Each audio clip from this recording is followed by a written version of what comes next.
We're all set? Yeah. Okay. Good evening. I'd like to call the regular meeting of the Board of Finance for Tuesday, January 21st, 2020 to order. 2024? Wow. Wow, you're January 21st, 2020 to order. To order. That was a long meeting. Wow. It was a long meeting. No one said motion to adjourn, so we just stayed going. All right. Aged pretty well. And a little coaching will be fine, that's right. Right. Nothing like a little humor for the viewing audience, right? Item number 1 on the agenda is to receive our audit report for the previous fiscal year. So this would be fiscal year 2018-19, prepared by Bloom Shapiro. So I'd like to call up Nicolette Mateague to come on up. You could come over on this side. You probably know the routine. You've been up here a few times. So I know Nicolette has a presentation for us that we've all been handed. And we also received the audit.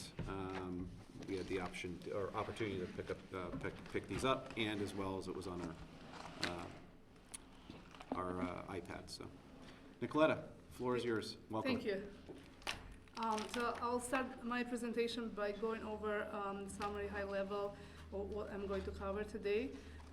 I'll go over the engagement scope and standards, results and financial highlights for the CAFR, the Comprehensive Annual Financial Report, federal and state single audit, management advisory letter, required auditors communication, and in my last slide I listed the upcoming GASB pronouncements that will be implemented in the following 3 or 4 years. The audit was performed under the auditing standards generally accepted in the United States of America. The standards applicable to financial audit contained in the government auditing standards issued by the Comptroller General of the United States, or usually referred to it as GAGAS, and uniform guidance for the federal single audits and Connecticut State Single Audit Act for the state single audit. As far as reporting responsibilities for the CAFR, to create the report, the responsibilities of the management. So management is responsible for preparation and fair presentation of the financial statements in accordance with US GAAP. Management is responsible for design, implementation, and maintenance of internal control, so the financial statements are free from material misstatements, whether due to error or fraud. The auditor's responsibilities are to express an opinion on the financial statement based on our audit, and to plan and perform our audit to provide a reasonable assurance whether financial statements are free of material misstatements. So, as a result of our audit, we issued several reports. As I mentioned initially, one of them is CAFR, the big report. And included in the CAFR is the auditor's opinion. We issued a unmodified or clean audit opinion.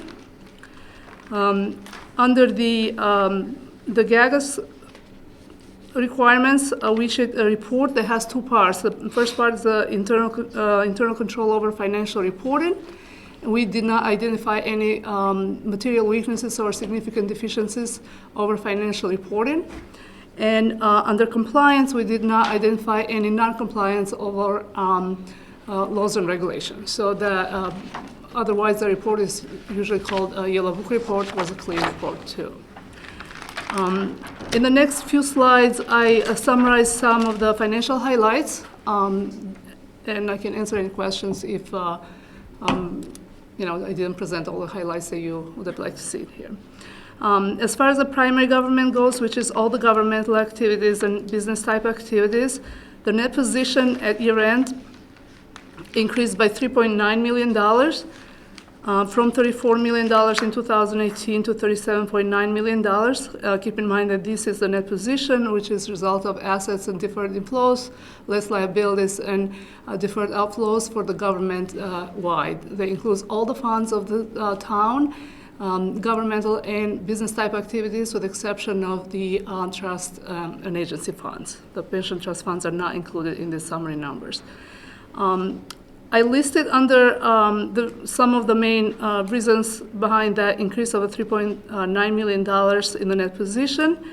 And our capital asset increased $7.4 million from $176.6 million to $184 million. Net pension liability, which includes the volunteer fire department, decreased $647 million to $14.6 million. And total OPEB liability decreased $35,000 to $28.2 million. General obligation bonds increased by $6.1 million. So these were some of the reasons behind that change in the net position at year end.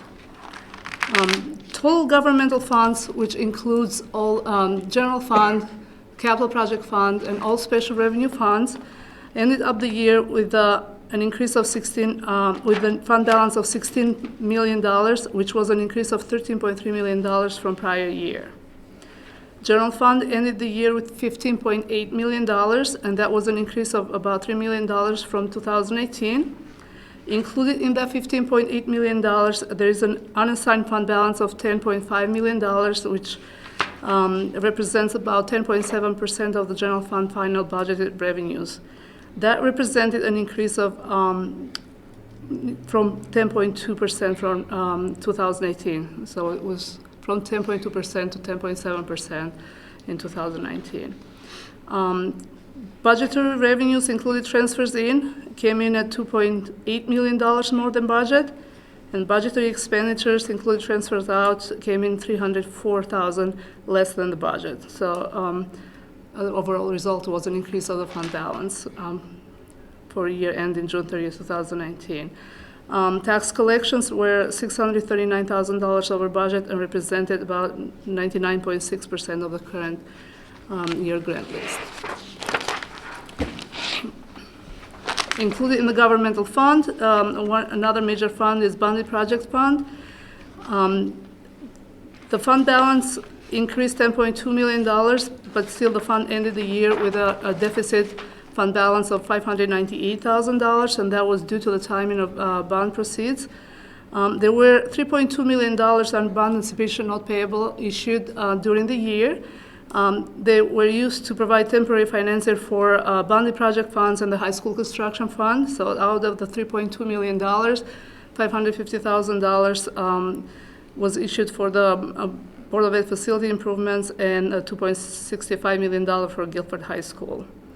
High school construction fund decreased by $87,000 to reach a deficit of $2.8 million. So these deficits are, as I mentioned initially, due to the timing of issued bond proceeds to cover the capital expenditures. The rest of the governmental funds, special revenue funds or capital project funds that do not qualify to become major funds to warrant their own line in this presentation, ended up with a fund balance of $3.6 million, which represented a $681,000 decrease from the prior year. Enterprise funds, which are the water transfer station and marina fund, they had slight changes in the current year. For the water transfer station, that position decreased $56,000 to $165,000 at year end, and marina fund, a net position increased $70,000 to $1.2 million at year end. Internal service fund net position increased $296,000 to $4.1 million. Pension trust funds net position increased $3.2 million to $64.5 million at year end. In the next slide, I listed some of the numbers behind those big liabilities included in the government-wide financial statements. Total OPEB liability is $28.2 million, and as of June 30th, 2019, that liability is unfunded. Net pension liability, I listed them by fund in your slide over there. For the employees fund, the net pension liability of the town is $4.5 million, and the plan is 87% funded, the police plan. The net pension liability of the town is $4.2 million, and the plan is 84.79% funded. Public school employees liability $3 million, 81.93% funded, and volunteer fire total pension liability $2.9 million, and that is a not funded plan. Included in the financial statements, in the CAFR, there is information related to teachers' pension and OPEB liabilities. That liability does not belong to the town, it's the liability of the state on behalf of the town, associated with the town. So the state proportionate share of that liability for OPEB is $17 million, and for pension is $85.1 million.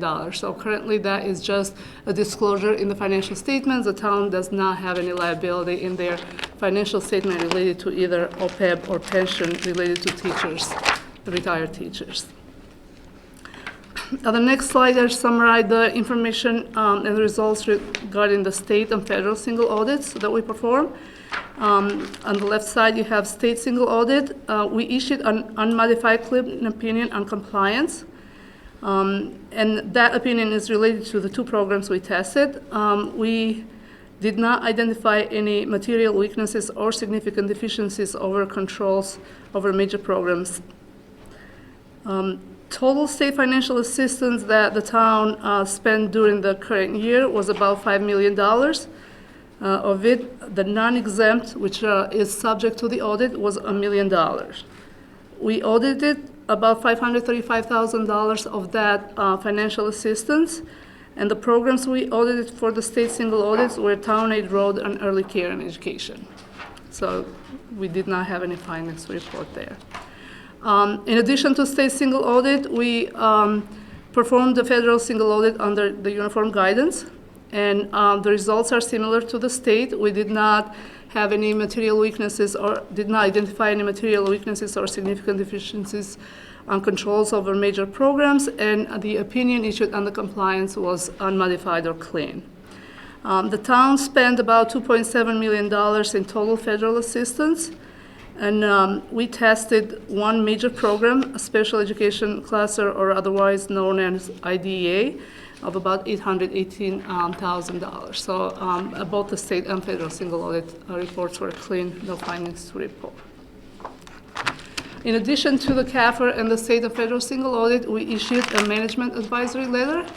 The comments listed in this letter they don't qualify as either material weaknesses or significant deficiencies. They are just matters to your attention, for your consideration, for improvement of your internal controls of the town, internal controls over financial reporting. Everybody has that about 3-page report. The first bolded item is general ledger maintenance. Grant revenue.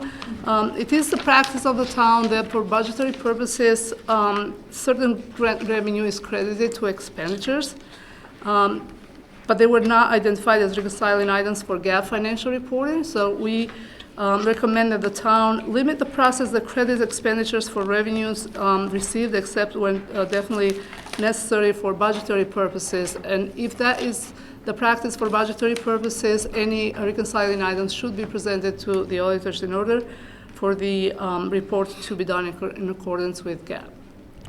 Another item that we noticed that's under the caption General Ledger Maintenance Cash Receipt has to do with a Board of Education cash accounts. There are certain miscellaneous receipts at the Board of Education that during the year that were properly deposited in the bank account, but they were not properly applied towards outstanding accounts receivables. That issue led to an inability to determine accurate accounts receivable balance at the end for the general fund. So instead of being reported as reduction in the accounts receivable, the money was just deposited in the books without doing a journal entry to apply towards certain accounts receivable that are outstanding at year end.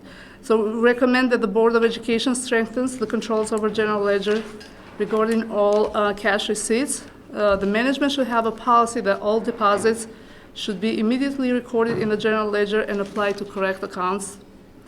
In addition, the Board of Education and the town should work together so that those bank reconciliations are done in conjunction with the town's general ledger.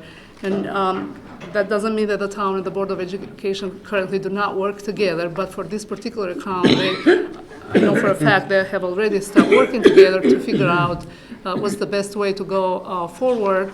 But as of June 30th, 2019, when we started the audit, the account was not being reconciled by both the town and the Board of Ed.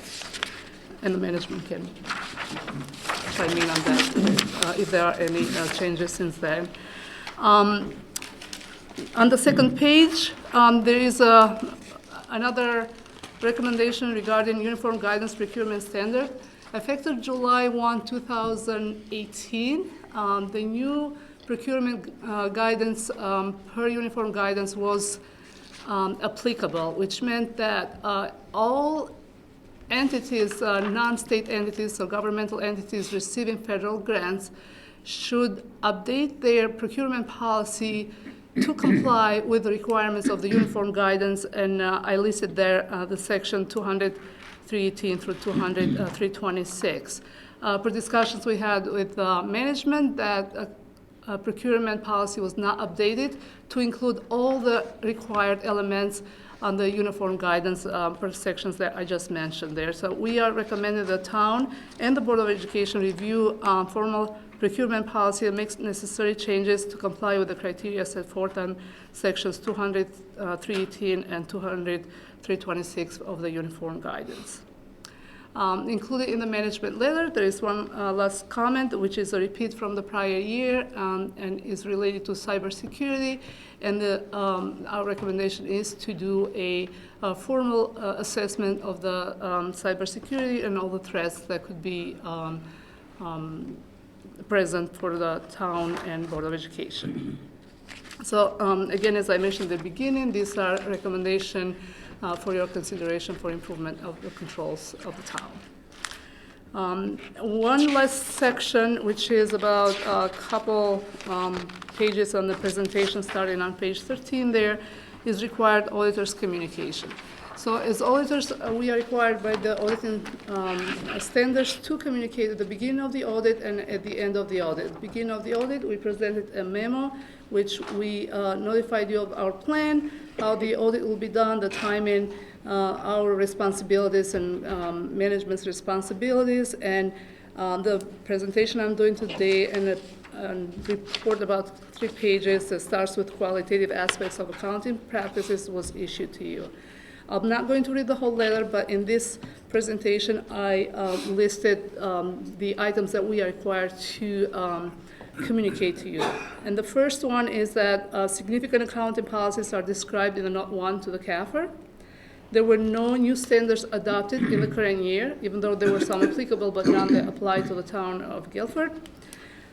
Included in the financial statements of the CAFR, there are several accounting estimates. The reason for this is a requirement that we notify you of the accounting estimate is to make aware that you as a reader and as the body of those charged with governance to be aware that some of the numbers in the financial statement are not quite exact. They are subject to estimates. So if the assumptions will be different from the one that were chosen, the numbers could be higher or lower based on the assumptions that were used. So in this page, I listed the items that are subject to the accounting estimates in the CAFR.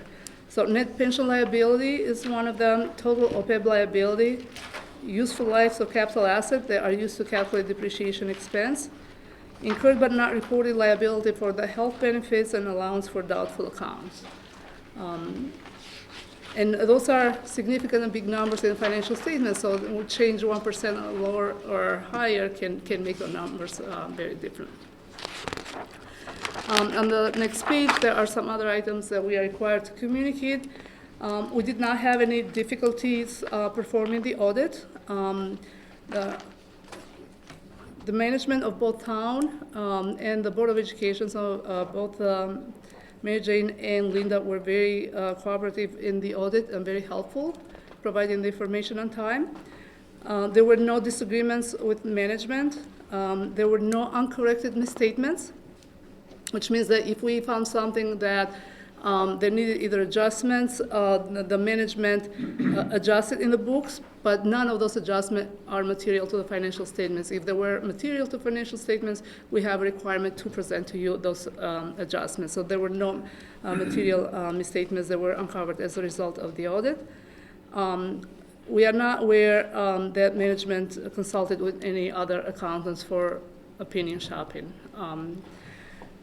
There was a representation letter signed by both the management of the town and the Board of Education, where basically the management took responsibility for the financial statements. And the last slide lists the upcoming GASB standards for the next 3 years. Not all of these standards are going to apply to the town of Guilford, but I listed them there just for your information.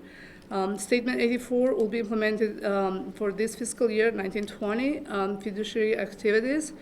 The impact of this statement will be just in the financial reporting, how some activities will be reported, either continue to be reported as fiduciary activities or not. But when it comes to the day-to-day activities of the town, there will be no impact other than reporting.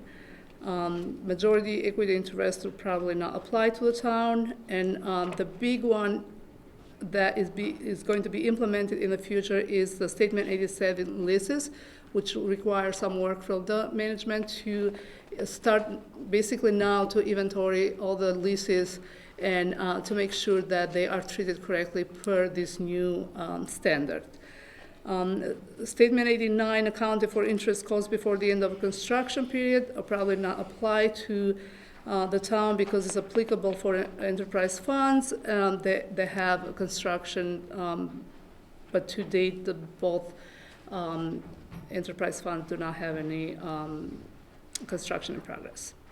They will be subject to this statement. In year 2022, Statement 91 conduit debt obligations will be effective, and to date, the town doesn't have any conduit debt issued out there, so probably that will not apply even then. So this is just very high-level summary of the upcoming standards. All these standards have been discussed with management, and management is well aware of what will happen in the future regarding implementation of these statements. So that concludes my prepared presentation, and I'm open to any questions that you might have. Any questions from the board?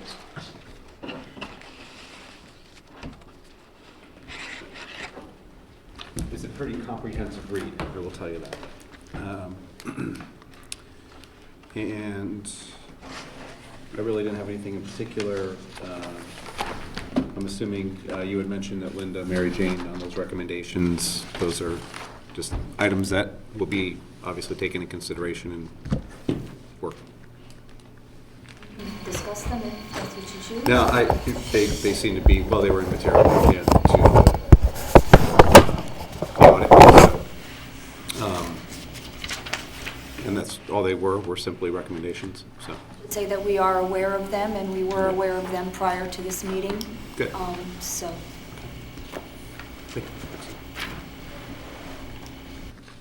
Anybody have any other questions on the audit? It's quite a presentation. Thank you. Sounds like all went well. Yes, Great job. by both departments, thank you. Well done, Thank you. as usual. And you're, did I see you're submitting this for the, for a certificate as well? Absolutely. Yes, okay. Make sure you do. I know you will. Thank you very much. Okay, Thank you. Thank you. thank you, Thank Nicoletta. you, Nicoletta. Okay. Onward. Item number 2 on the agenda, public forum. Anybody wishing to address the Board of Finance in public forum? Item 3, approve minutes of the regular meeting minutes of December 21st, 2019. I have a quick, Do we have a second? no, quick correction. Okay. When we discussed the pension, Yeah, the rate, I don't have my note in front of me, the rate of 6.5 came up. We refer to that as the assumption rate, the assumed rate of return. And it further says that Guilford's the lowest. We've been told that we are the lowest, but we don't honestly know, so we should say that we're among the lowest in Connecticut. Pension committee minutes. 3.2 um, on in page the- 2. Yep, page 2. You through with the others? Nothing on the minutes, the regular minutes? That's what we're going over. We're on the minutes. Page 2 of the regular minutes. Yeah.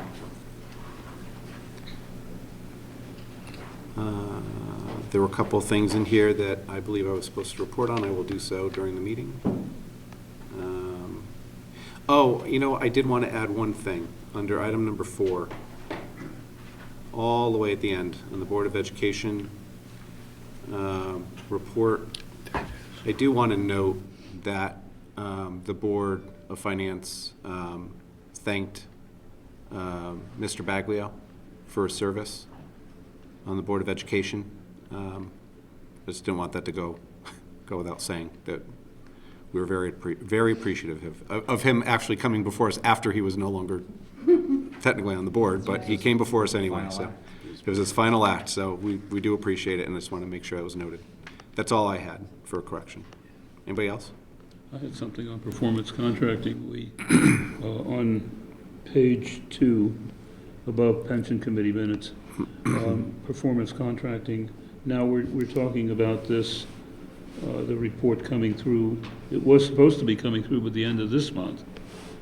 And now are we going to see that report at the end of Well, February? we could bring that up during building committee, to just. It's here in the minutes. It's, It said it would be done later this month. right, the building committee, and I believe I read that it's going to be the end of February, the first report is going to be coming out. I think it was the 24th of January that they were wrapping up. They were wrapping up, and then, February, yeah. and I know I read it in a couple of different items, that end of February was going to be where the first report, where they'd be able to get some data back.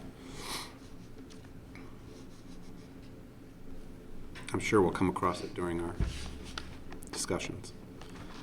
Anything else on building committee? I'm sorry, see, now I'm on building committee now. Anything else on the minutes, regular meeting? Okay, all in favor? Aye. Aye. Opposed, abstentions? One abstention, okay. Okay. Item number 4, correspondence. Standing Building Committee minutes. Now, here we go, on Building Committee.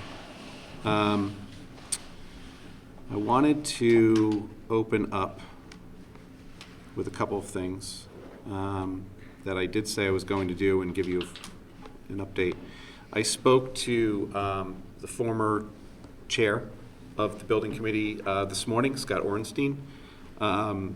I do want to have it noted that I did thank him for his service, and I'm sure that was reflected of the entire board. I said to him, it's interesting. I realized that he came on the building committee a year before I left the building committee to come on the Board of Finance. So he's been on the building committee for 13, 14 years, and he's been chair for a good number of those.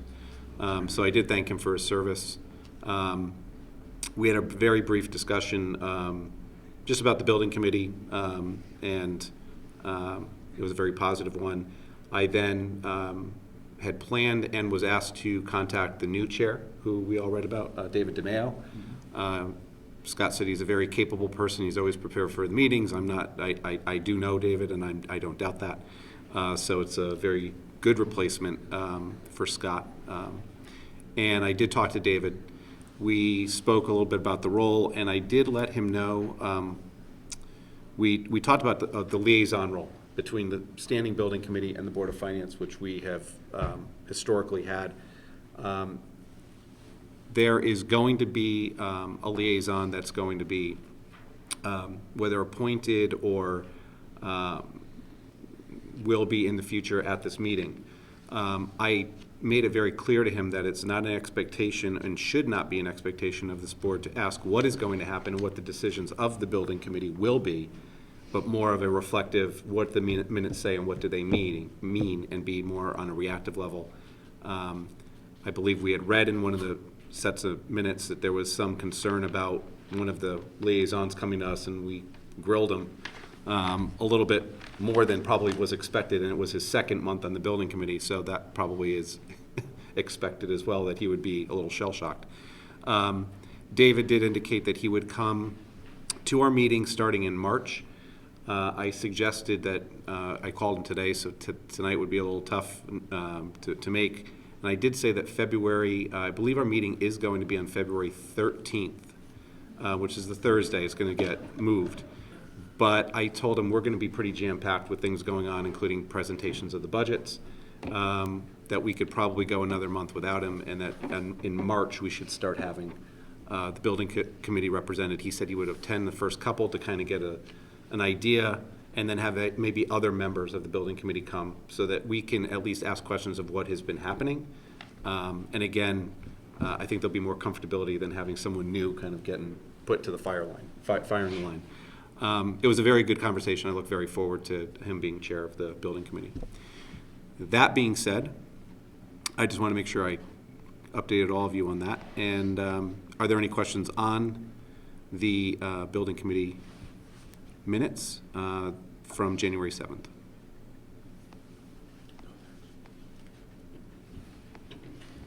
This is the SBC?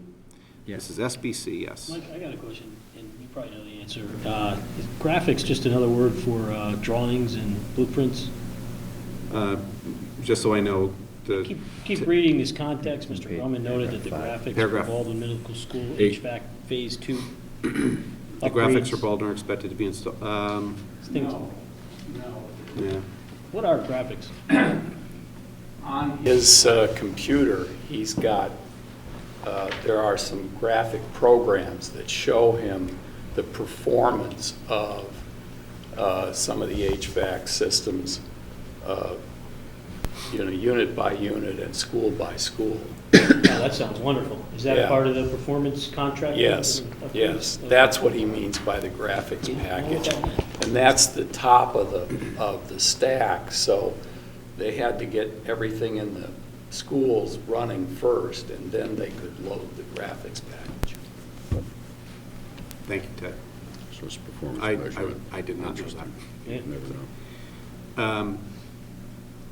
And the only question I had, and we kind of discussed it a little bit on the, during our subcommittee meeting before this one with the Board of Education, is about the turf field.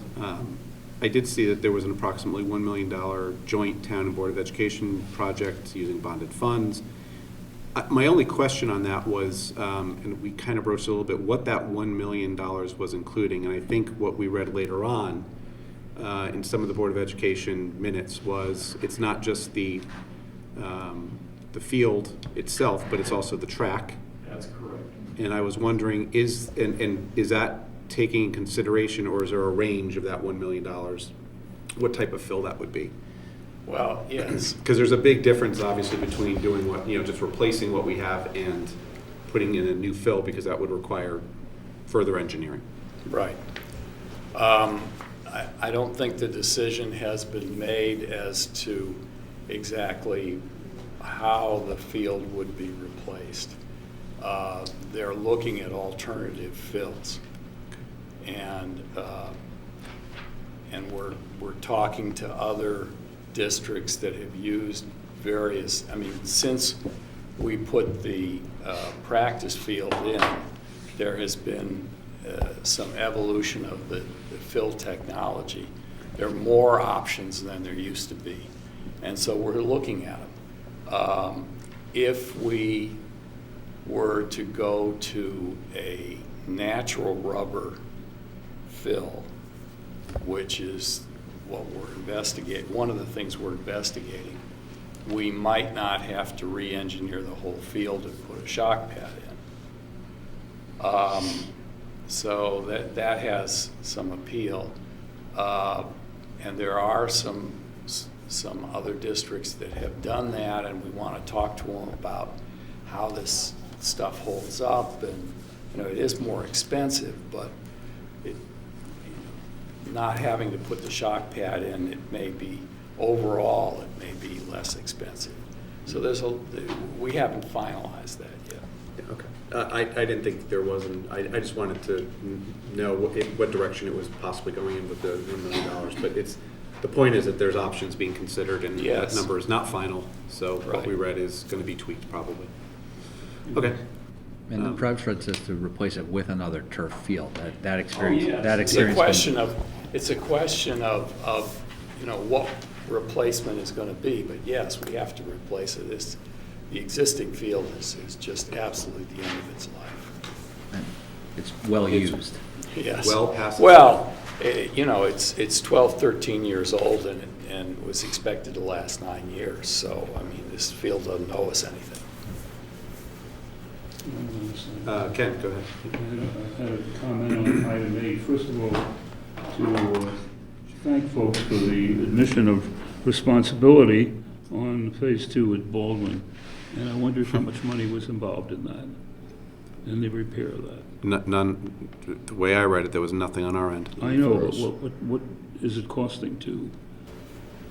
I'm sure they're not gonna disclose They're that. not Yeah, going I to don't- disclose it. But I it's don't- going to be full, and we're I not don't- on the line. That is We're correct. not on the We're not on line. the line. We don't have that information. Yeah, if I were them, I wouldn't wanna disclose anything. No. Yeah. Keep that Did pretty. it set pretty- us back a little on just- time? Did it cost a few days or to clean up some of this? Maybe. Okay. I'm not sure.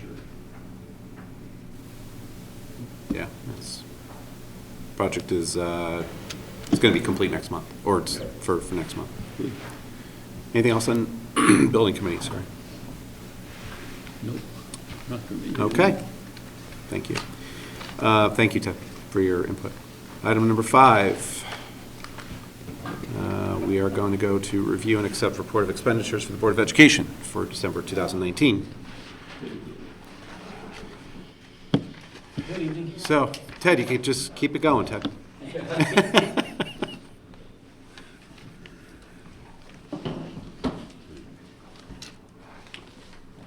Well, I'm pleased to report that it was a pretty standard month for us. Nothing out of the ordinary. The expenditures for the month of December were $4,964,807.53. Expenditures and encumbrances through December were 43.68% of budget, and that compares to 43.21% of the budget in the prior year. So we're right on where we normally would be at this stage in the year. We had, the total of the warrants was $2,307,121.38. And there's nothing particularly unusual in the warrants. But I'd be happy to answer any questions about Linda is here to help. Any questions you had with respect to the financials for the month. Just one quick question, the $25,000 from the magnet transportation grant, what's that related to? So we transport students to the Educational Center for the Arts, and we get a portion of that transportation fee back. But we also transport students from other districts, and those districts sign over their share of the magnet transportation grant to us, I see. so that we can recoup the cost of transporting the additional students. So we have 3 or 4 other districts that we transport students for. In Brantford, we only transport them one way.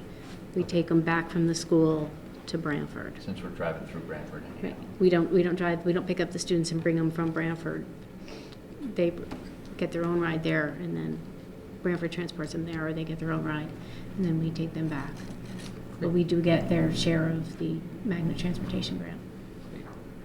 And that's only a portion of the payment, so we'll get another allocation in the spring. Thank you. You usually make a comment on the areas that are higher on the budget, but you just mentioned that they're higher, and I wonder if you might be able to explain that a bit. Benefits, tuition is lower. Supplies and materials and capital. Right, so Is it timing? The benefits is timing. It's the timing of the town contribution and the payments to, the ongoing payments to the other pension plan, as well as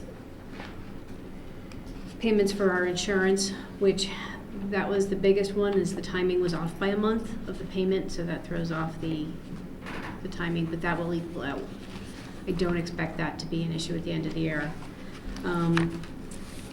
Supplies and materials, that one is definitely just timing. That won't be over at the end of the year, just the timing of when they're ordering and what we've been allowing them to spend at the beginning half of the year versus the second half of the year. Is there still kind of a soft freeze on it, or not? We're not calling it a yet. soft freeze, we allowed them to spend for some of the discretionary spending, to spend up to 50% of their budget right away in the beginning part of the year, get what they really needed to get through the first half of the year.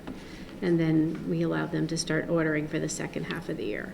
Certain accounts like library books, textbooks, those we allow them to spend right up front because you need the textbooks in the classroom, you need the library books in the library, so those we don't hold back. But the other supplies, things, we try to get them to space it out a little bit so that we kind of keep some control on the budget spending. And capital, that mainly is due right now to the timing of what site improvement projects were done over the summer. That's the biggest piece of that. The other part of it is the timing of the payments of the technology lease. As we shifted away from paying in arrears for the technology lease to paying up front to save a little bit on the interest rate, we have more that we're paying right up front in July. So that throws off the timing of some of those payments. But I don't anticipate that one to be over budget either at the end of the year. I probably wouldn't ask this question if we weren't talking in an earlier meeting about new coaching staff in the up-and-coming budget, but is the coaching line under salaries, does that include all the coaches, or are they spread all across any other? No, salaries are strictly under certified teachers. Their salaries are under certified teachers? Yes, they are certified because teachers. all the coaches are certified. They are certified teachers. The They're included coaches, in the teachers' coaches line are athletic coaches. line. Yes. Oh, okay. Nice clarification. The purchase services, legal, we know that was gonna run a little higher. I'm more, because that's running higher, I know that maybe I'm jumping ahead a little bit to the budget for, that is currently in the Board of Education's hands. Because it's 82,000, I think it was bumped up. So is that being, is this gonna be an anomaly, so there's not a lot of concern for next year's budget? But Well, I did see that the number didn't go up too much on legal, but is that because of what's expected for legal next year? You gotta Just remember that tracking we higher. just finished 3 big labor negotiations. It's that reason. And, that was what caused that number to spike up, but, I mean, we've got, I don't think we have another negotiation for several months now. Well, we'll start support services in the spring. Yeah, but I mean, Hopefully we've that'll got- be we've wrapped got up. a That should break here. impact next year. Yeah, so we've got front-end loaded. Okay, so it's not gonna track. No, It's not no, tracking high. I don't think so. Okay, all right. And then, And those negotiations that I think you mentioned are all concluded now? Yes, they're all Yes. concluded, and unlike some of our vendors, the lawyers get the bill in right away.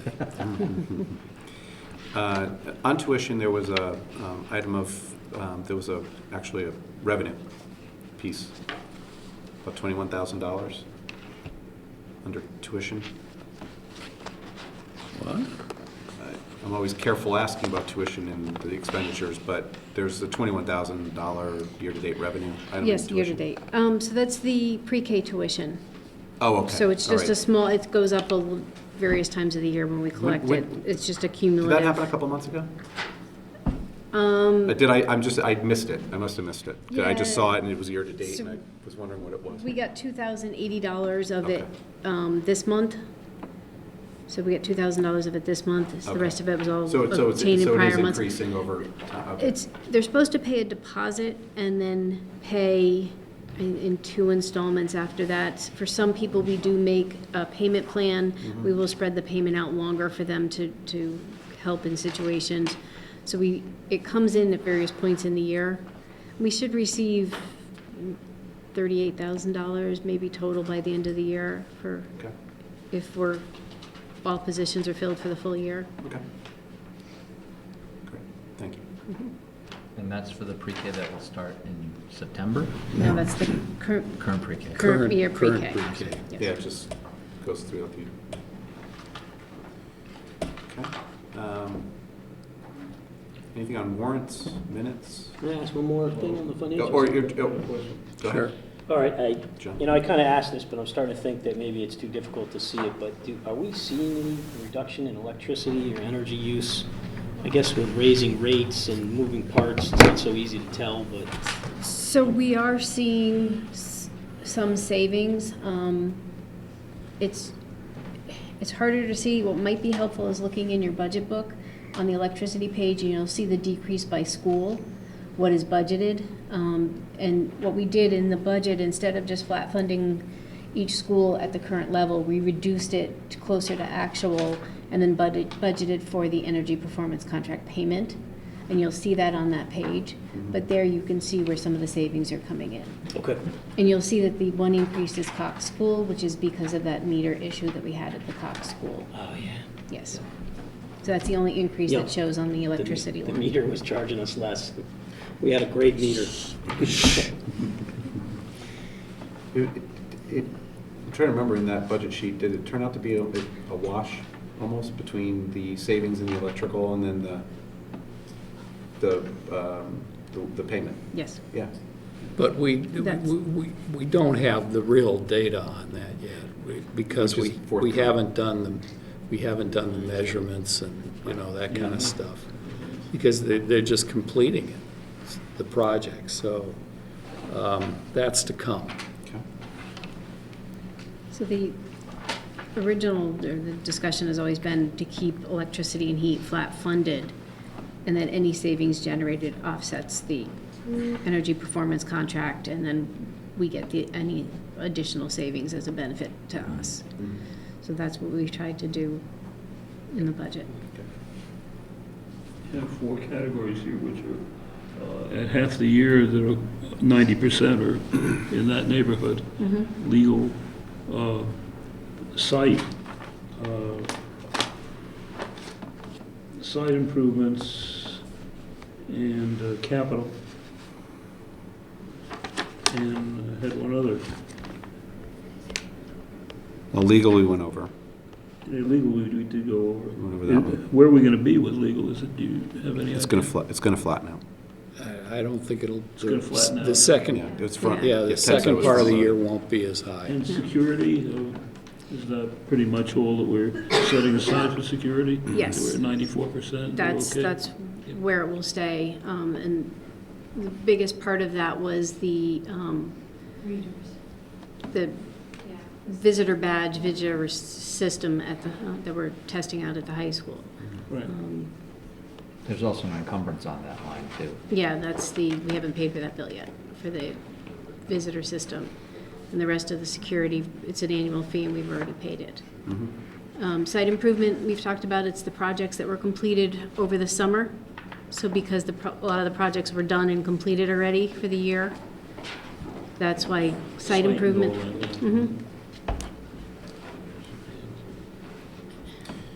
Did you have another one, or is that it?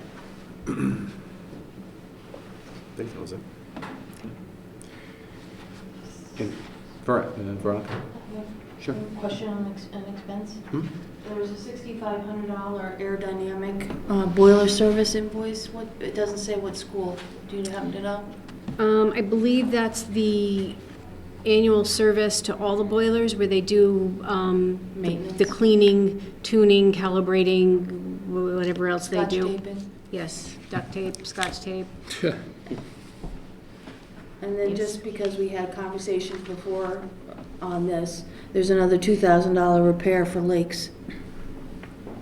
So, yes, that repair can't happen fast enough for me. That is just costing us a lot of money. Yeah, that school, the system is Notice really in one thing trouble. on page 4 for the country school. Speaking fee of $1,000? Yes. Yes. What was that? We co-hosted with the country school and with Madison a program on, what was it?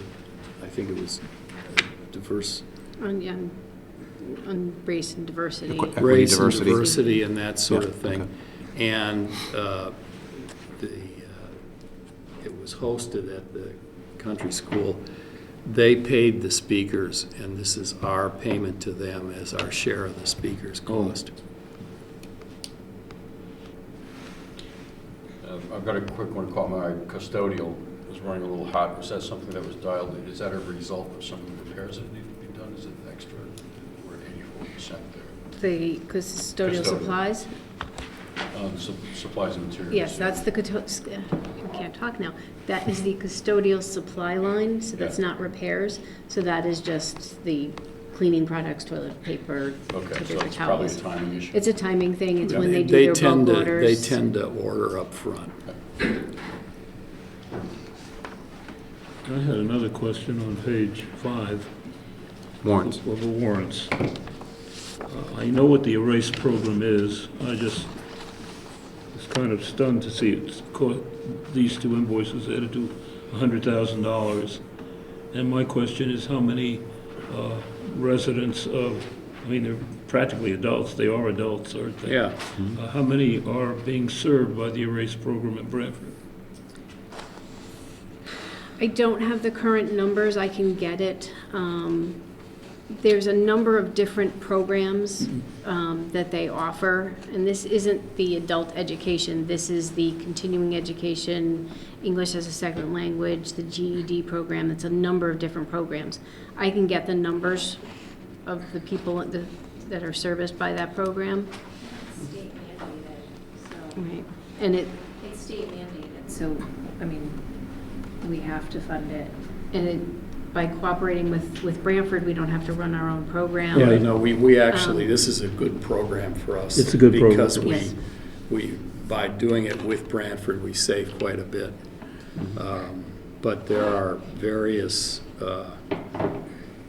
students that get Assuming it's state mandated that mandate, we it'd be have good to to know how many send people are them. taking advantage of it. Yeah, I know that I know the a most number of popular women part of that it is ESL. Yeah, I mean, I know a number of women that have come to the ESL. center that we have placed at Oh, Erase, okay. yeah. You know, And Yeah. that's the most successful part of it, isn't it? of the two expenditures, Guilford is only paying the $87,500. The $13,900 is a pass-through of state funds. Oh, So the state funds come to us, and we pass it on to Branford. So our impact is only the $87,500. And Is then that- whatever. Is that a year? A year, Is it a year? yes. That's the yearly, the annual That's the annual payment? payment. There may be a little bit more depending on the state cap. Sometimes the state doesn't fully fund their portion because of the cap, so we end up paying a little bit more, but it's been minimal, under $1,000, the additional cost to us. But that should be all we're paying is the $87,000. How often are the high school windows cleaned? I don't know, I can find out for you. I believe it Just was only curious, done it's at the start of the year. $13,000 in high school exterior window washing. I believe it was only done for the start of the year, and I think it might only have been done once It a was year. September, yeah. Yeah, Whatever, no, I so think once it- a year. It think could be, but that's I can double check. Just curious. There was one item for the cost of the principal posting. How's the response been, or have you gotten any response yet? Last I knew, we Oh, were. We've gotten tremendous under- response. It closed on the 17th. Last I knew, there was 30-something responses. Oh, I thought it was more than that. I No, mean, I didn't think it was more than that. And I know they had started doing some initial screenings of the candidates, but I think I read that was the application deadline was the 17th, so that would have been Friday. Ted, I didn't ask in the earlier meeting about the Board of Ed. Do you have a replacement? No, Not yet. we have received 6 applications, and we will be, in the next couple of weeks, we will be interviewing those people, and we have until, I believe, about the middle of February to make a decision. Yeah. But I hopefully will have something by early February.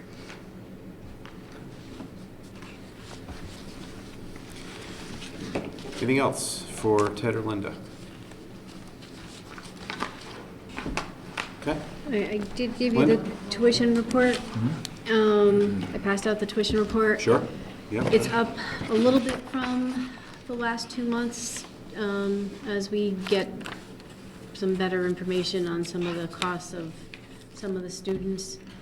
The number has not changed, but there are 2 students that are moving into district that I believe are both currently outplaced. And so we are looking at those to see if there's something that we can bring back in-house or if we are going to agree to the placement. So there are the potential for 2 more coming. I don't have the cost yet, so they are not included in here. Hopefully by next month I'll have an idea of what the costs are.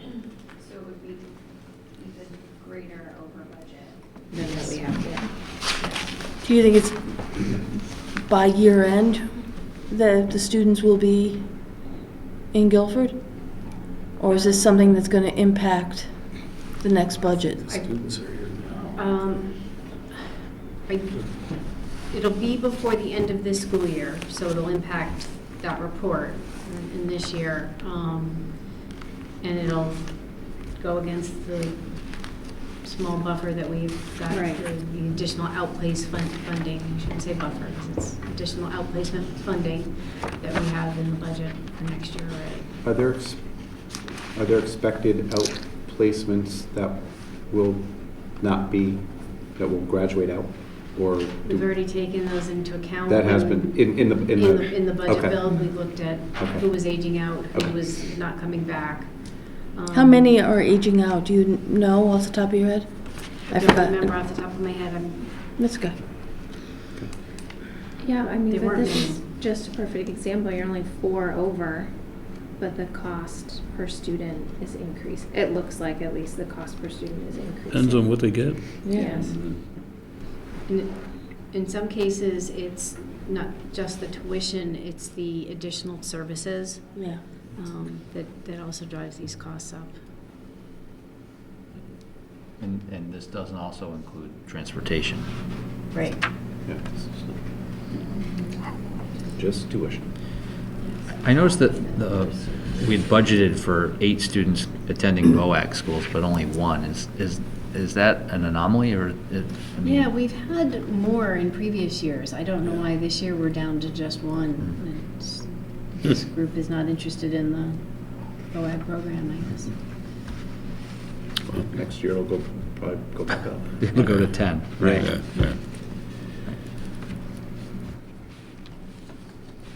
Okay. All right, now anything else? Sorry, That's okay. we have to look down and look at the report. Do we have anything else? If not, I'll entertain a motion to accept the report of expenditures of the Board of Education for the month of December 2019 in the So amount moved. of $4,964,807.53. I hear a motion. Yes. So moved. Second. All in favor? Aye. Opposed? Abstentions? Recusals? Thank you, Thank you. Ted. Thank you, Linda. Thank you. Item number 6, review and approve report of expenditure for town government for December 2019. Mary Jane. Good evening. Surprise. I left my paperwork down back there. Revenue? So on the revenue, we are right where we expect to be at this point in time, slightly over where we were last year. All of our accounts seem to be doing very well. I don't really have anything to report unless you have some questions. Anybody? Pretty straightforward. Same issues as last month. Yeah, yeah. All right, so we I can, guess I'd make it just a comment. It looks like we've got more golf revenue at this point than we did last year. But I guess that's a percentage basis on that. Right, but they did have a special event, so that is accounted for Okay. in that they brought in about $5,000 Okay. for their tournament this year, so. Well, we're always accenting the negative when we're not doing well, so good to have a little extra revenue. that's a good point. I didn't do well in that tournament. But we got your money, so that's okay. The town did well. So you did well. Okay, expenses. Similar story on the expense side. We are, I believe, exactly where we were last year at this time. Some are a little higher or lower than they were last year. All timing issues as to when invoices are being paid. The one thing I did note at the selectmen's meeting this morning is in the building department line item. You'll see this year, as we discussed the budget, we are the new building inspector has put in an additional funds for the contractor that we use for special services. It was originally all covered by the high school building project, so the funds were paid through there. We have retained his services since then, working on some of our very large construction projects here in Guilford.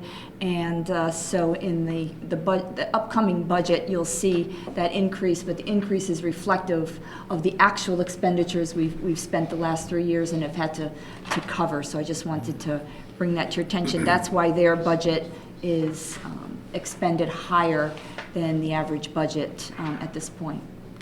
But my recollection is that there's additional revenue Correct. generated by him Absolutely. as well. Right? Absolutely. Right. Yes. So it's not just the Not just the additional expense. Very good point. Yes, they do have the additional revenue to warrant the expenditure on this side. Hence those large projects. Right. See, every year we go over with tree maintenance, you can't control that, but it's at 70% right now. So it's likely to be oversubscribed, isn't it? Not necessarily. We did a significant amount of tree work at the beginning of the year in anticipation of the season of storms, and knock on wood, we've been pretty lucky. So, far.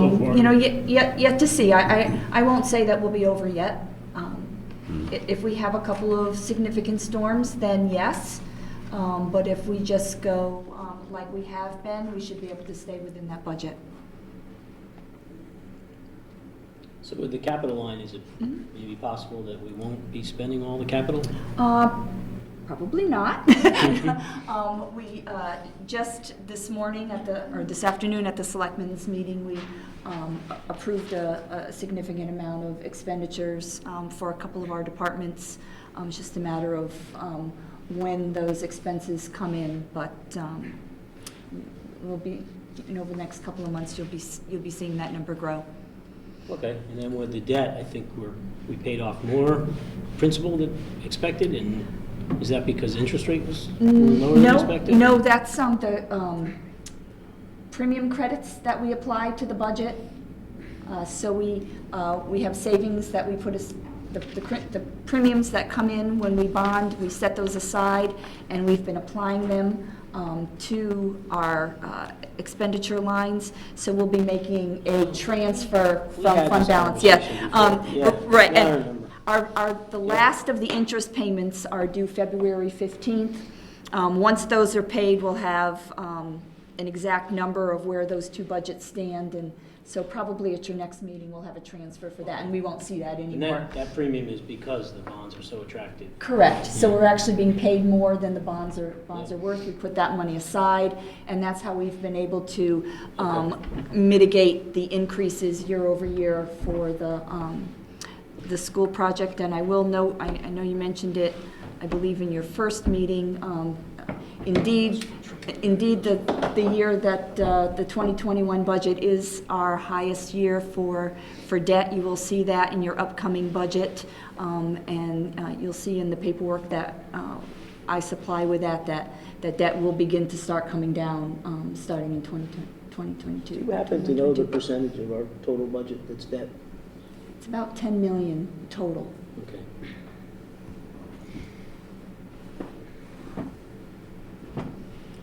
What's the most expensive debt we have? Meaning Highest coupon on a bond? percentage, Yeah. the rate? Yeah, I couldn't tell you off the top of my I'm head. just curious. There's probably a lot of them, huh?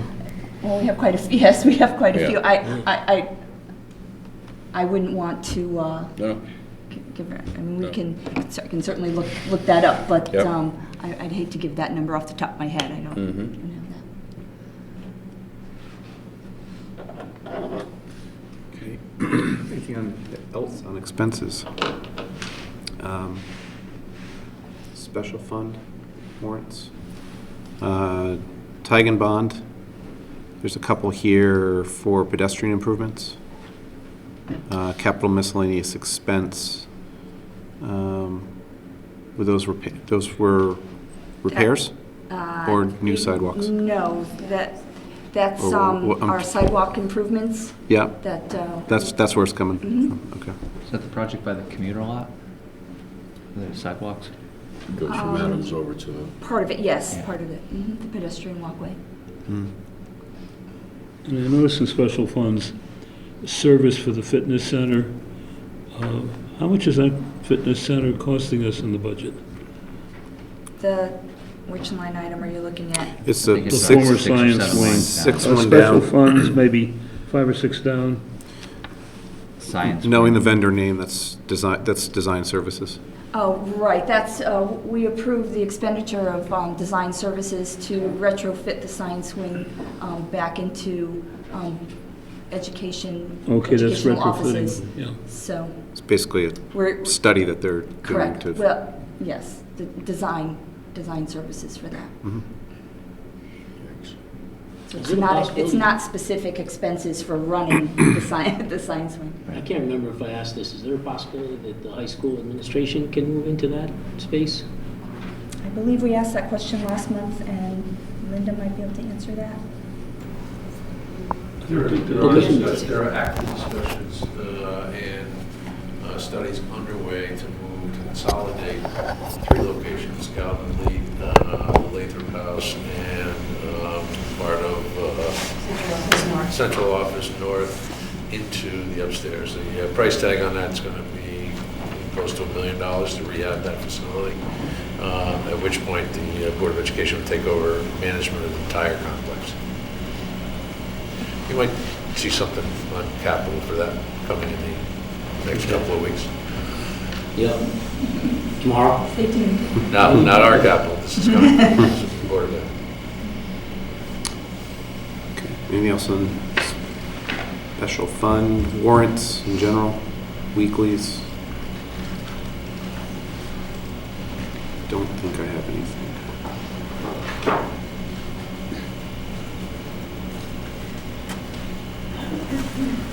Just because I ask it every month, any updates with the Army Corps of Engineers and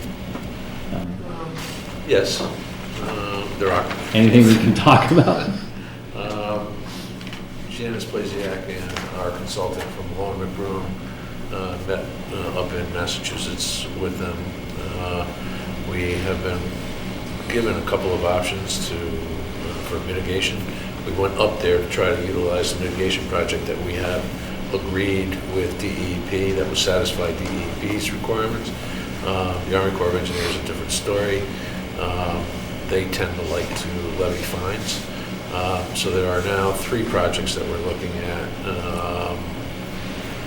And I'd rather not comment any further on that at this point, but they involve the one that we have already gotten approved by DEP, and then there are 2 others. One of them has to do with preserving some open space, and the second has to do with the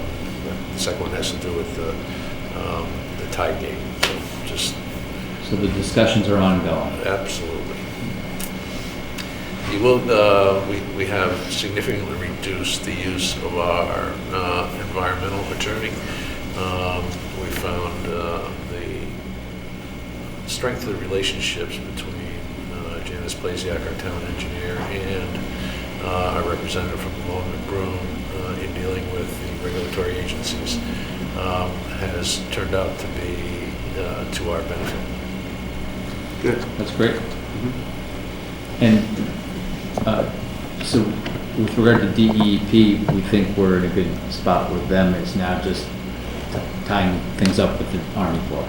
Well, we're trying to debate whether or not just to wrap it up with DEP and move forward. That was our plan. We got the approval from DEP that this was a bona fide project that met their criteria, and we were hoping that that would have some influence on Army Corps. So we are pretty close to signing something with DEP.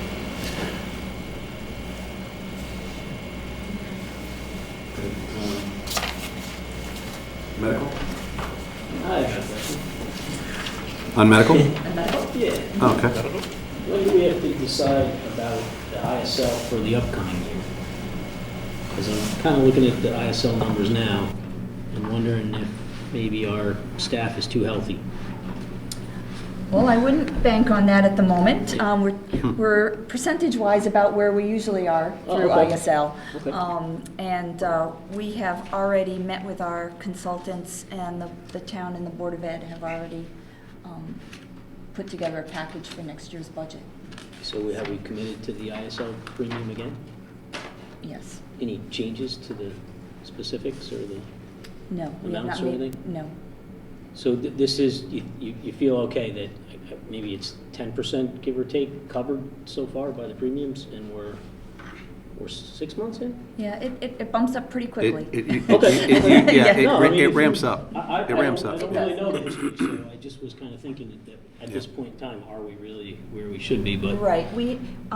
These numbers represent 2 claims that have hit the $150,000 mark, and we have another 3 claims that are already over the 75. So once okay. those hit the 150 mark, and it typically does benefit us it has, year after year. correct. Right? Each year since I've been here, we have.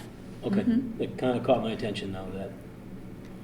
They do It'd be nice. It takes Well, it wouldn't be yeah. nice because people are not No, healthy, it's but, not. It's you know, not a when good we do, thing, right? We do pay the premium. It is, you know, want to see the benefit, but better to have people be healthy. Actually.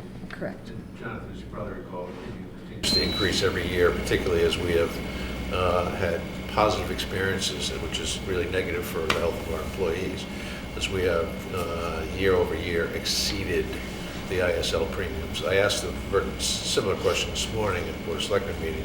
We're currently at 10% of our premium. We've received 10%, over 10%, is probably more like almost 12%. At this point last year, we were significantly higher than that, however. So your question is a good one. And again, it's built into our baseline. Those costs, I don't know, did we get renewal costs for the ISL yet? We did. Did they go up? I believe so. I don't have them in front of me. I don't have them in front of me, so I don't want to quote them. All right. Thank you. Just a quick question. When I looked at November to December, though, I tend to remember last month we spoke about the 597 number. There was some catch-up that needed to be done.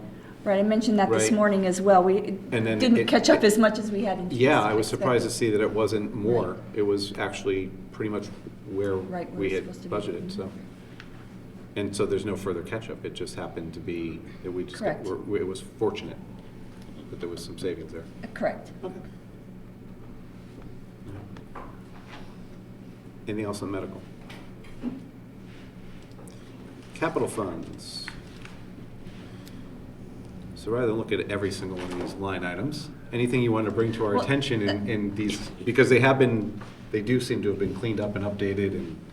So- Yeah, we've been working to clear up a lot of the old prior year encumbrances. Working with Cliff Gurnham, we're looking to close out up to 5 of these bond authorizations over the next couple of months. So hopefully coming to you, to close them out, similar to we did with the other fund. So, like I said. Is that how it's done? It comes to the Board of Finance and we authorize that it gets closed? Mhm. Yep, from the Board of Selectmen through the Board of Finance. Yeah. Is it 5 cumulatively between the 2 capital reports, or? No, it's 5 each? five on this 216 for the school. Okay, 5 on the school. Mm-hmm. And what about on the, I don't have any that I'm looking at on You the don't. town side at this point. so, The schools go back the furthest. right. So it's So really, it's maybe that first, are you basically alluding to the first page there of the? Right, 1, 2, I 3, believe 4? it's 5 of the first 6. 5 of the first 6. Mm-hmm. The ones in the red or whatever color that is. Oh, okay, yep. Those are the ones that we're looking at. The 5 red, and then there's that one Mhm. blue one that's still an active one. Correct. Okay. That'll be great. Mr. Chairman? Yes. While we're on the capital funds. Yes.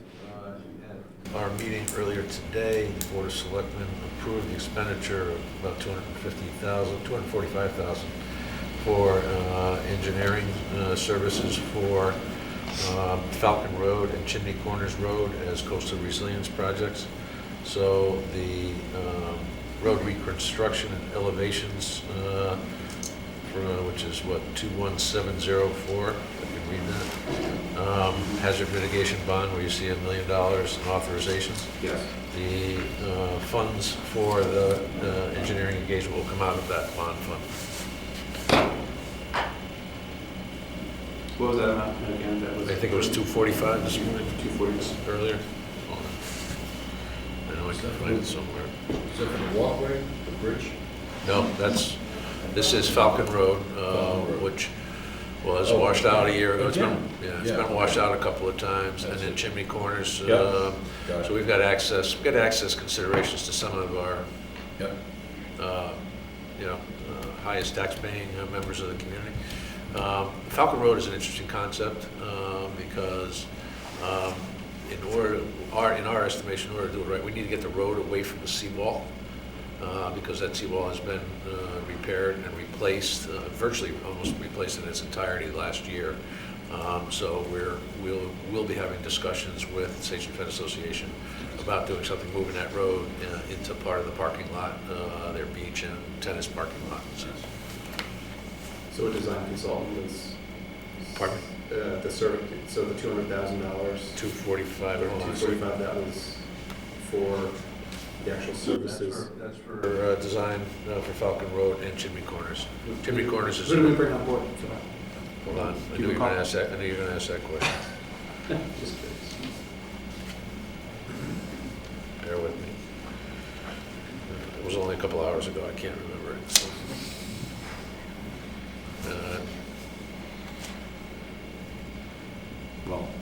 Well, I'll find it.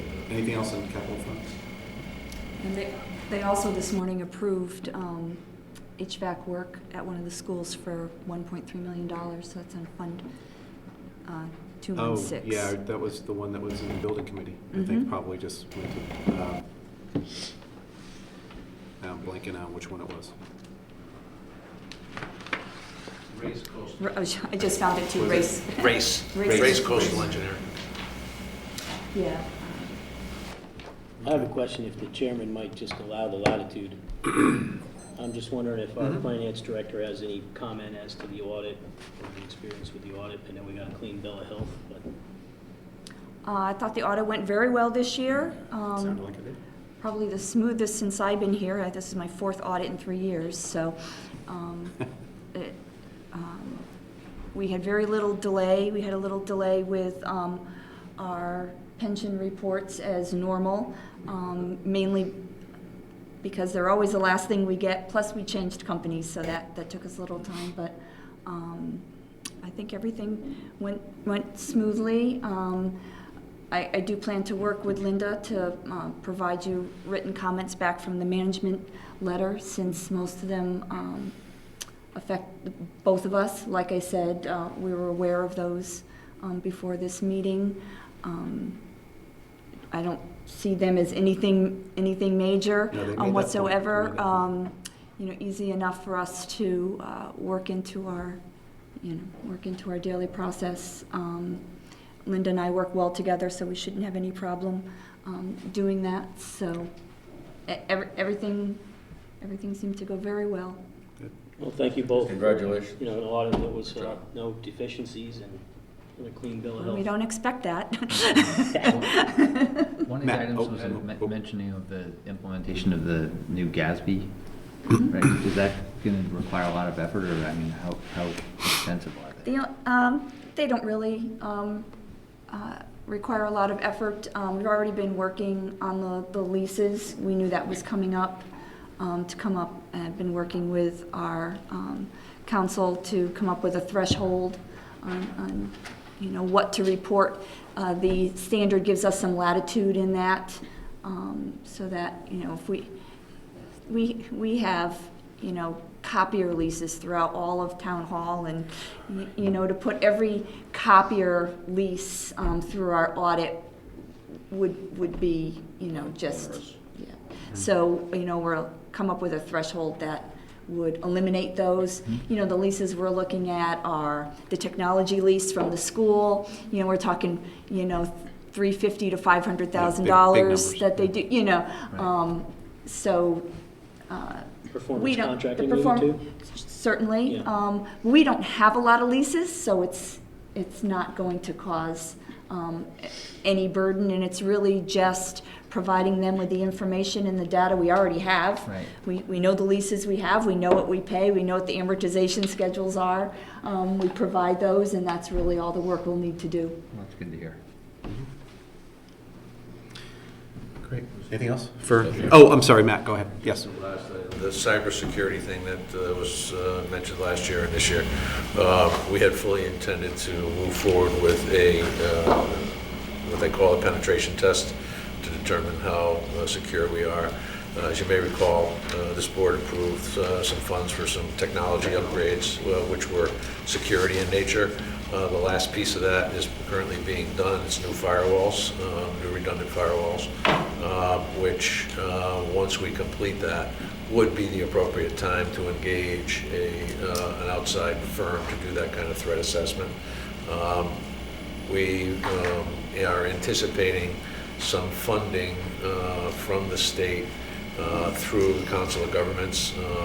There is available money that's being distributed to the 9 COGs throughout the state of Connecticut, and we are anticipating getting some funding out of that round of awards. So hopefully to offset the cost of the testing.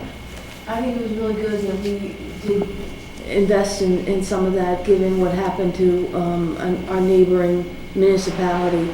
Yep. If the threats are real, so. They are. And they're happening more frequently. Yes. Yep. Thank you for that. Anything else in the town, for Mary Jane? Elderly tax. No, different item. Although I am going to ask Mary Jane. I will stay for that, but Yeah, I'm talking under item 6. Yes. So for item number 6, I would entertain a motion to approve the report of expenditures of the town for the month of December 2019 in the amount of $2,533,373.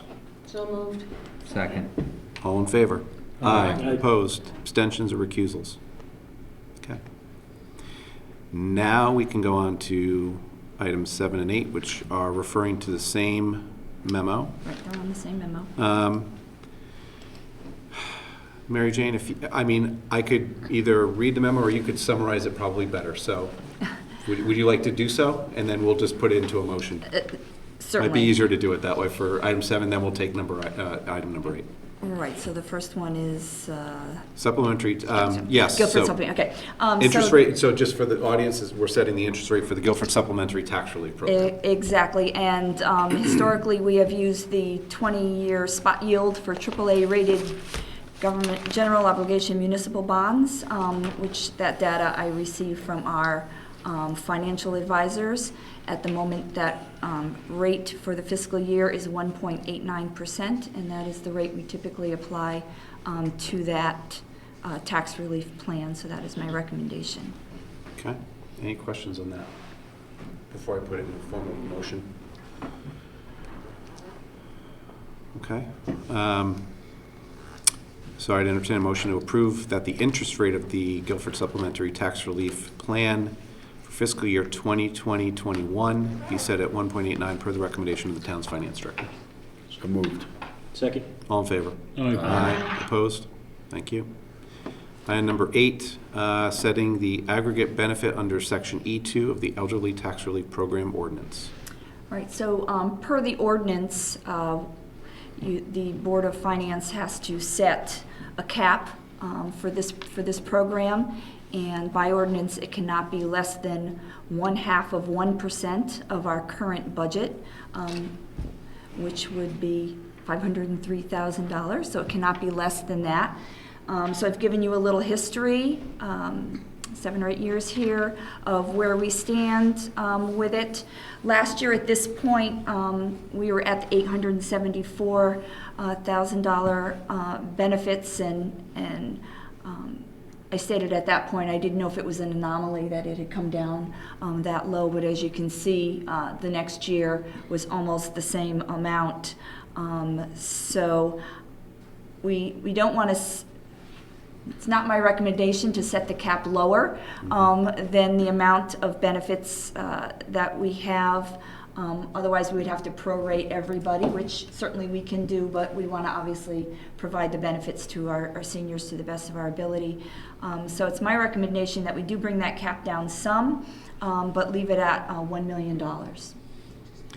And having gone through a year, I think it was the 2012 year where there was an indication that we were going to exceed it. Correct. We it went was, up. yeah, we'd rather not go there because then the prorating of that can be very challenging. So, yeah, I think that's the way it's trending. I have no issue without the number of applicants and the benefit number. I did speak with the assessor to ask her if there was anything that she was aware of that might change those numbers, and she was very comfortable with the $1 million. And you mentioned that we're not going to know really the calculation of this until May 15th. Correct. So we've got to set it ahead of time. We have to set it ahead of So time. we're estimating, but this is a good guesstimate. Are due May 15th. So Right. Okay. we really only have history to go on, and like I said, the assessor who knows the detail behind the numbers. Okay. Do we have any idea why the number of applicants has gone down so much? Maybe the applicants. I know we had a conversation. I can't remember what exactly she said, but I can find that out for you. Okay, thank you. People Well, are aging out of that. I know from other sources and studies that the population of town is aging. It's not that we have fewer people of octogenarians.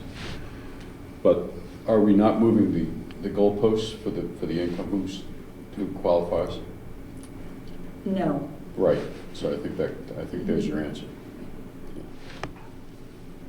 Don't want to do that. There you go. So I'd like to make a comment if I could. Yeah. Apologize in advance because I do make this comment every year. I absolutely love this program. I think this is a great program, and I would never vote against this program. But I usually abstain when we set the cap, and the reason is I think this program is great. It helps our elderly taxpayers by giving them a discount on their taxes. When we do that, the non-applicants for the program pick up a very small amount in extra taxes to pay for that amount, and it goes towards typically elderly people who really need it, who are on fixed income. But I've always thought the program has an Achilles heel. To the best of my knowledge, it doesn't have an asset test. So I just ask any would-be applicants to kind of consider, if you're living in a $2 million home and you have a $1 million portfolio, to consider that you might be asking someone who lives paycheck to paycheck to pay a little more in taxes. Thank you, John. Any other further comments regarding the amount? Or any other further discussion? If not, I'll entertain a motion to approve that the aggregate benefit of the Guilford Elderly Tax Relief Program for fiscal year 2020-21 be capped at $1 million per the recommendation of the town's finance director. So moved. Second. All in favor? Aye. Opposed? Abstention? Stay.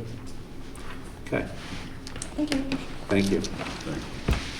I may refer to you in a bit, but that's okay. You can- Might have to get you back up. Committee reports, building permits. Kind of impressive where we are after 6 months. We'll see if that holds, continues. It's beginning to fade a little bit. Yeah. We might be approaching 2007, 2008 numbers, so Well, we'll see. let's see. For building permits, single family. Old business, I do have a couple things under old business and new business. Old, on the auditor RFP, has that gone out? Absolutely. It has gone out, okay. It was supposed to go out like the 10th, right? Yeah, okay. And it was submitted to courtesy submissions, I think, went to 5 different firms. Okay. The schedule for the members of our board that will be reviewing those, they come in, they're due. RFP, I'd have to pull them up Oh, to get yes. the Okay, but you'll let us know when they're all in and we can. and There's you'll been let no us- change to what was in the RFP. Okay, so whatever it Yeah. was, okay. Yeah, I don't remember either. Okay, thank you. We also had the Board of Education Budget Subcommittee meeting this evening. This was the second. I will just very briefly say that the superintendent's budget was provided or presented to the Board of Education. We get a copy of that, and then we meet with the Board of Education, probably the Operations Committee, to talk about the superintendent's budget. At this particular moment, it stands at 2.14% increase on the budget. That is without the Board of Education necessarily weighing in and discussing it and bringing a number to our attention, which will be at our next meeting. I don't want to go into too much detail because actually it held true. If you looked at the either meeting minutes or you looked at the video from our last meeting, a lot of things that were mentioned held true. Going off of memory, there have been, in some of our notes, there's been some, there are probably most notably, there's reductions in staff, which is the first time that I can remember a net reduction in staff, and that's largely due to enrollment. There's also been some reallocations of staff as well, some literacy coaching that is being added. There's some reductions in medical. I'm kind of jumping around because I'm just going off of memory, but the full Board of Education will be weighing in on this and voting on it, and then we will be getting a presentation along with the town at our next regular meeting, which will be on February 13th. That is a Thursday. It is an odd night, largely solely because of the holiday. On the 18th being a Monday, and then actually it would typically fall on the Tuesday, but there's been a request to move it because of just schools off that week, so, which made a lot of sense. So we have allowed that to happen. So anything further on the Board of Ed meeting this evening? Yeah, I guess I'll make a comment or two. Sure. Go ahead. I would say that with reduction in cost in some of the major drivers like salary and medical, if you kind of combine that with maybe some more conservative thinking about capital spending, that there's actually a real opportunity to maybe submit a flat budget or even a lower budget. And I think that's a rare opportunity that taxpayers don't see very often. So I think it'll be exciting to see if we can maybe think about our tax rate and where we're at, and possibly giving taxpayers a budget that provides an excellent school system, but for a little less money next year. Well, I think a lot of this will be discussed and vetted out over our next couple meetings. And I think the value of what's been brought into that will come to bear, and then we'll have plenty of time to discuss it, that's for sure. I would add that the 2.14 that was presented by the superintendent was the lowest he's ever presented to the Board of Education, so, to start the discussion. New business. I wanted to bring up something that I attended on December 19th that I had said I would report back on, and I'm certainly not the expert on this. That's why I'm going to be staring right at Mary Jane and Matt for this to make sure I cover everything. But we did have an OPEB trust meeting on December 19th that I attended. Really, it was an initial meeting with all of the representative entities who would be establishing or work to establish this trust.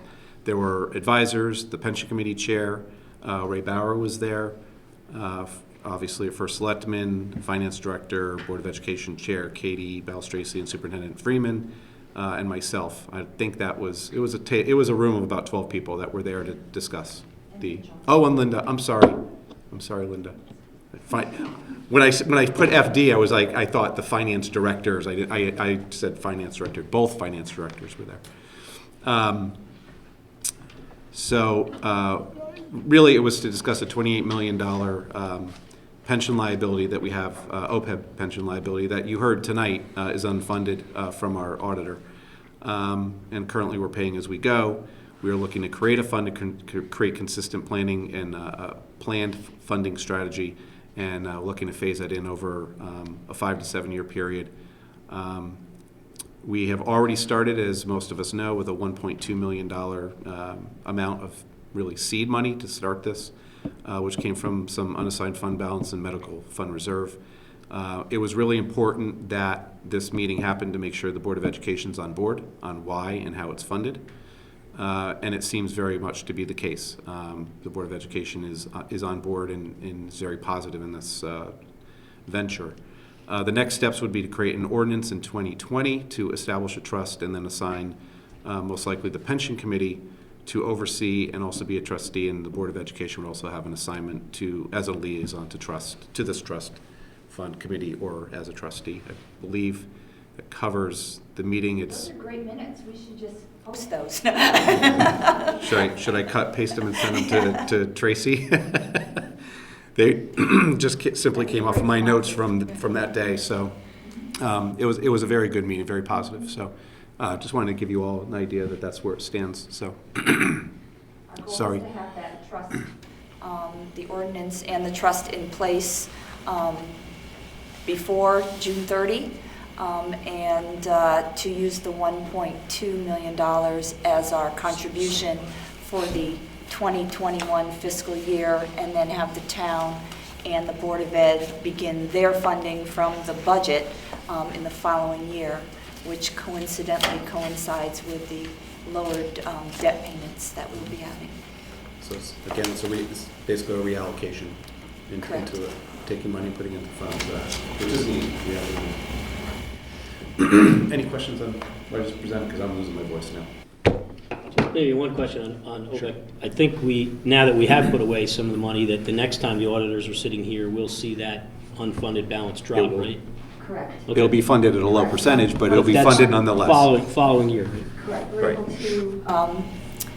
We're able to adjust our discount rate, which will lower that liability once it's funded. And as long as we continue to fund it, that will remain the case. I guess there's one other question. I may have asked this before. Is there a figure for the actual OPEC liabilities that we actually and really pay for the year? Somewhere in Well, our the accounting? 28 million is our estimated liability. Yep. We pay as you go. I'm not sure if we've pulled out those numbers. It's all paid through the medical fund, currently through the medical fund. The initial plan is to build the trust up to a point where we're able to start drawing funds for it and to reimburse the medical plan for the retiree costs at that point. But we really haven't pulled out the numbers of what that represents. I'm But if you curious look to know at, what's the if you actual look, cost right, per if you year. look in the audit, actually you can find it in the audit. I put I everything believe it away. is. Yeah. When you look at normal cost, that's the pay-as-you-go portion. Okay.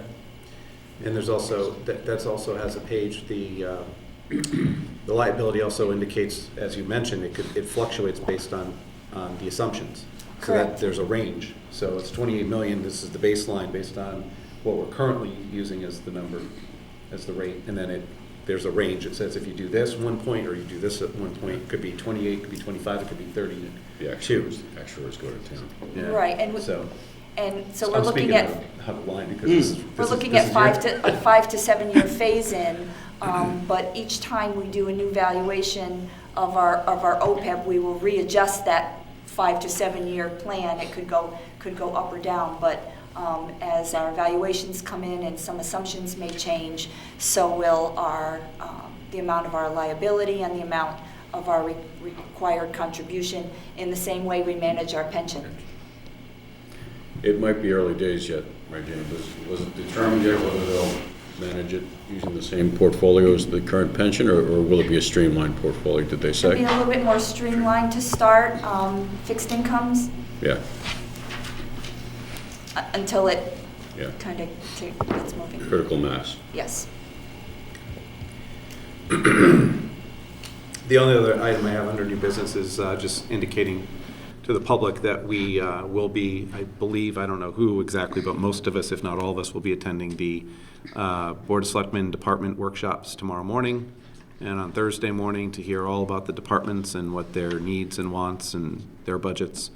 So I'm looking forward to it. I really enjoy it every year. To just, I know you probably have mixed feelings about that, but for us to be able to, it's got to be, right? I mean, please. Well, we really enjoy it when you bring coffee and donuts. Oh, is that how it works? All right. Well, we'll see you tomorrow morning with coffee night. No, we don't. No, It is one of our 2 seasons. We have 2 seasons in finance. Yeah. Budgeting and auditing. Auditing, So we yeah. just finished our auditing today, and we start our budgeting, 2 months ago. Well, getting to see what's in these numbers is very important for all of us so that we're not blindsided. And it's always been, I think, a strong trait of the 3 boards working together. We just talked about the Board of Education. Tomorrow's our chance, and Thursday to meet with and work with the departments, with the Board of Selectmen, and understand what's going into it. So. And you should already have all of that loaded into board packs. It's all loaded, yeah, so it's already. And I'll just remind everyone that the next regular meeting will be on February 13th on a Thursday. That will be the presentation that we will get from the town and from the Board of Education on their presented proposed budgets for the 2020-2021 fiscal year. Anything else under new business? Was there anything under old business that I missed? Public forum. Anybody wishing to address the board in public forum? Hearing none. I will entertain a motion to So adjourn. moved. Second. All in favor? Aye. Aye. Thank you, everyone.